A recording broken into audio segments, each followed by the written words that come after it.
মূল্যস্ফীতি, কাজের সুযোগ সৃষ্টি, আমদানি ও আর্থিক খাতে শৃঙ্খলা ফেরানো, পাচার করা অর্থ ফিরিয়ে আনা, অর্থনীতির সামনে সবই বড় চ্যালেঞ্জ।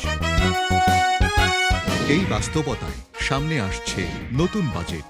কেমন বাজেট চায় দেশের মানুষ?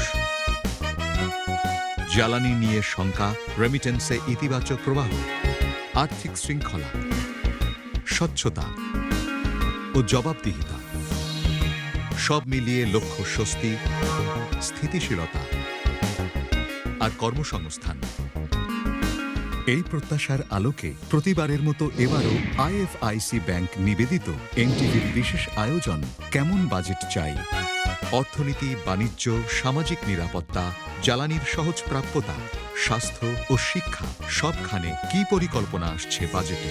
শীর্ষ নীতি নির্ধারক, ব্যবসায়ী নেতৃবৃন্দ, অর্থনীতিবিদ ও নানা শ্রেণী পেশার মানুষের বাজেট ভাবনা নিয়ে আইএফআইসি ব্যাংক নিবেদিত এনটিভির বিশেষ আয়োজন কেমন বাজেট চাই।